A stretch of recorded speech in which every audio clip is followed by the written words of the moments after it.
Eu quero que você medite nessa frase comigo. Põe aí, por favor.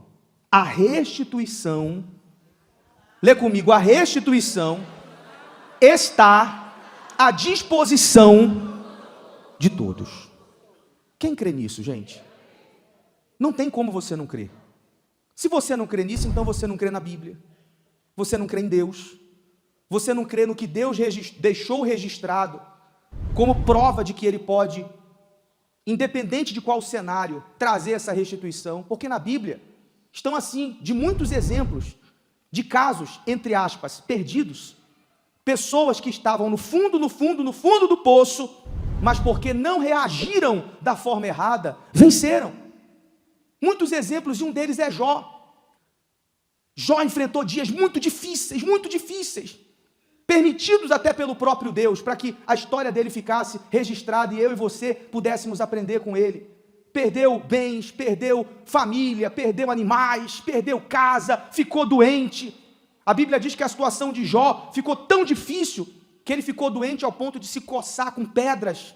Eu estava lendo a história dele, ele ficou tão doente que nem a família dele conseguia ficar perto dele, com o hálito podre que saía da boca dele. Situação difícil, não é, gente? Mas Jó teve tudo contra ele. O que não faltou foram pessoas para jogar Jó, para onde, gente?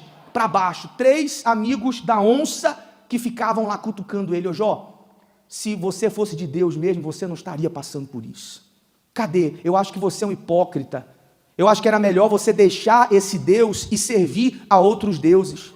Imagina só o sujeito sofrendo, todo cheio de ferida, perdeu o que tinha, doente, e aparecer pessoas para colocar ele ainda mais para baixo. Eu sei que essas pessoas aparecem no seu caminho. Ou não aparecem, gente? Eu sei disso. Você já está lá numa guerra, a pessoa chega para lá e coloca lá sal na ferida. Sabe o que você tem que fazer? Reaja como Jó reagiu. Jó vendo todo esse cenário, você pensa o quê? Que ele tinha consciência do que ele estava vivendo. Mas ele disse, põe na tela por favor o que Jó disse. Porque eu sei que o meu Redentor vive e que por fim se levantará sobre a terra. Jó sabia, eu estou enfrentando isso, mas a quem eu estou servindo não está morto. Está como, gente? Vivo. Seu Deus está vivo. Amém, gente? E ele se manteve na fé, na confiança. Depois de todo o inferno que ele passou, porque ele não confessou derrota, ele não se rendeu, ele não caiu na pilha dos amigos que estavam ali perturbando ele. Olha qual foi o final da história dele. O texto diz, depois que Jó orou pelos seus amigos, você vê, ele nem os espraguejou, ele orou por eles. Quando você encontrar pessoas assim, que querem o seu mal, ou que querem colocar você para baixo, o que você tem que fazer, gente? Ora por eles, pode orar, coitado, eles não sabem o que estão fazendo. Mas o texto diz, quando Jó orou pelos seus amigos, o Senhor, a honra dele não veio de homens. Veio de quem, gente? De Deus. A sua honra vai vir de Deus. O Senhor o tornou novamente próspero e lhe deu em dobro tudo o que tinha antes. Quem olhava para Jó achava que era uma situação irrecuperável, não tem mais jeito. Houve ou não houve restituição para ele, gente? Teve jeito para ele. Vocês lembram daquele homem chamado Mefibosete, que era neto do rei Saul, que quando criança caiu do colo daquela mulher, coitado, ficou aleijado.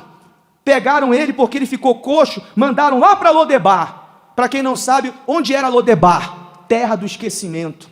Lodebar, terra de doente. Só viviam lá os defeituosos. Ficou lá por um tempo, mas não tem registro de Mefibosete reclamando, murmurando, fazendo o que é errado. Não tem registro na Bíblia de Mefibosete dizendo, eu estou esquecido aqui. Não, a terra era a terra de esquecimento. Quem mandou ele para lá, achava que ele seria esquecido, mas dentro dele, ele não se via esquecido. Amém? Se você pode estar como Mefibosete, colocaram você de canto. As pessoas podem querer colocar você como um arquivo morto, para esquecer você. Eu digo para você, se você está em aliança com Deus, você não está esquecido. Amém? Deus vai criar uma situação, eu não sei como, não me pergunte, para te honrar, porque criou para Mefibosete, fez Davi, o rei, lembrar. A gente fala assim às vezes, né? Do nada. A gente pensa que foi do nada, mas foi do nada, gente? Quem fez Davi lembrar? Deus. Davi lembrou, peraí, sobrou alguém da descendência de Saul? Aí falaram, olha, tem Mefibosete. Como quem diz assim, eu creio que não é dele que o senhor está falando. Ah, é? Onde ele está? Está lá em Lodebar. Então, chama lá Mefibosete. Nem Mefibosete acreditou. Coitado, estava lá, aleijado, na terra de esquecimento há tanto tempo. Mas olha o que o rei Davi falou para ele, põe na tela. E disse-lhe Davi, não temas, porque de certo usarei de benevolência por amor de Jonatas teu pai, e te restituirei, olha a restituição aí, gente, restituirei todas as terras de Saul teu pai, e tu sempre comerás pão aonde? Tem mais, põe aí. Então se inclinou e disse, olha o que Mefibosete disse, quem é teu servo para teres olhado para um cão morto, tal como eu? Você vê, Mefibosete não estava nem acreditando, pessoal. A restituição foi tão gostosa, foi tão bacana que ele falou, não acredito. Foi um cão morto, estou sendo lembrado pelo rei, mas não foi o rei que lembrou dele, gente. Foi quem, pessoal? Foi Deus. Põe aí na tela. Então chamou Davi a Ziba, moço de Saul, e disse-lhe, tudo o que pertencia a Saul e a toda a sua casa tenho dado ao filho de teu senhor. Trabalhar-lhe-ás, pois, a terra, tu e teus filhos e teus servos, e recolherás os frutos para que o filho de teu senhor tenha pão para comer, mas Mefibosete, filho do teu senhor, sempre comerá pão aonde, gente?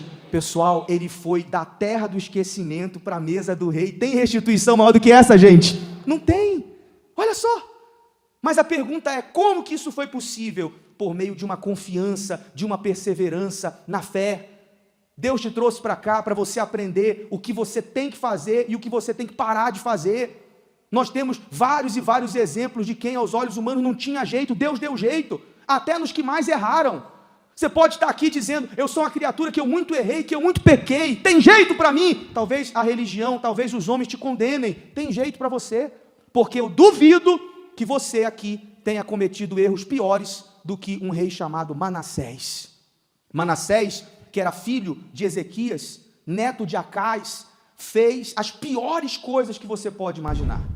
E você vê que na Bíblia não tem meio termo, gente. Por isso que a gente leva você a ser uma pessoa de decisão. Sim, sim, ou não, não. Você deve ouvir a gente falar assim muito, ou é, ou não é. Ou tudo, ou nada. Porque não dá para ficar em cima do muro. Quando a Bíblia se refere a reis da Bíblia, você pode ver que é sempre assim. E fez o fulano o que era mal aos olhos do Senhor. Pronto, estava decretado. Aquele rei era o quê? Mal. Tem outros casos que a Bíblia diz, e fez o rei tal o que era reto aos olhos do Senhor. Ponto final, ou era bom ou era mal. Então não tem como você ser mais ou menos da fé.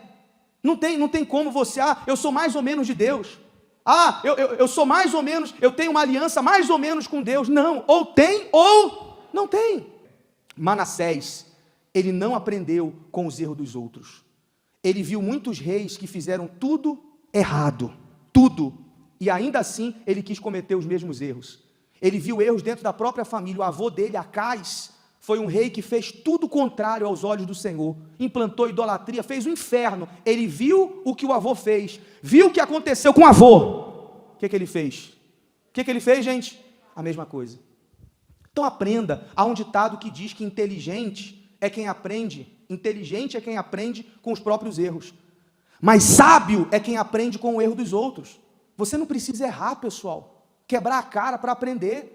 Nós já temos exemplos suficientes para isso. Temos ou não temos, pessoal? Você tem exemplos de quem foi ansioso, de quem foi precipitado, de quem fez sociedade errada, de quem se endividou, de quem quis emprestar nome para os outros, quem colocou os pés pelas mãos. Você tem exemplos de quem foi lá e, por sentimento, empregou, às vezes, um familiar sem experiência, aquele familiar veio a dar problema. Você tem exemplos, às vezes, de quem casou à distância, sem conhecer a pessoa e só sofreu.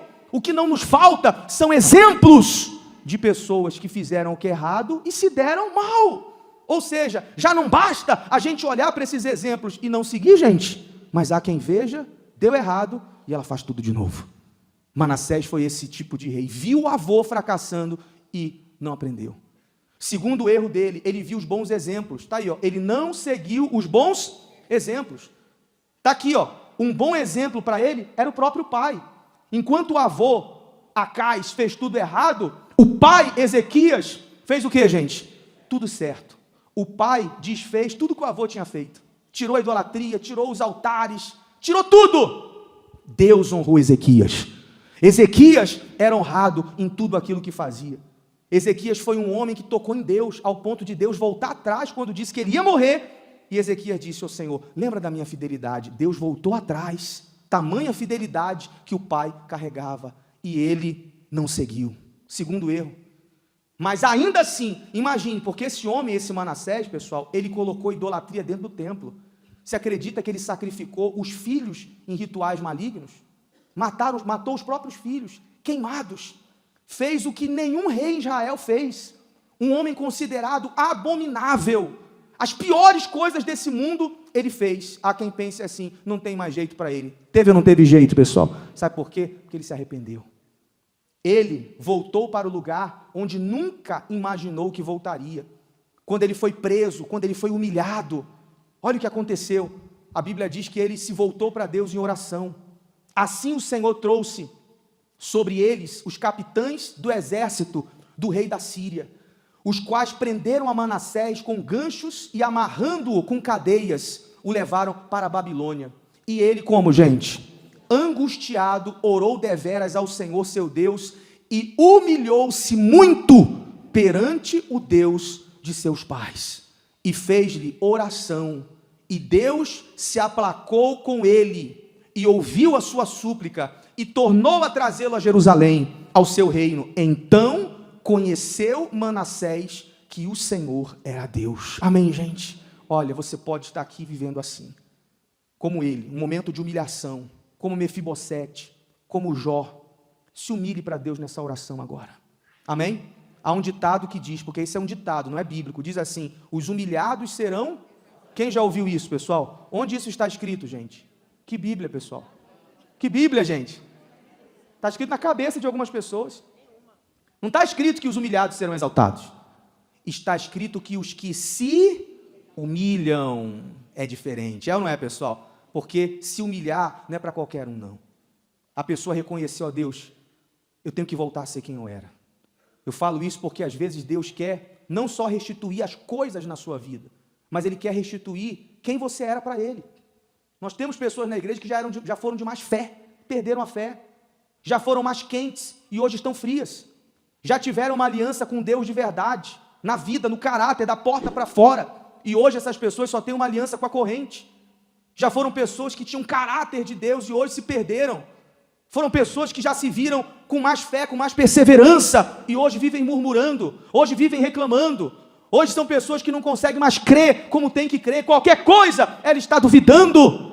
E se eu duvido do que Deus vai fazer, eu estou duvidando da grandeza dEle.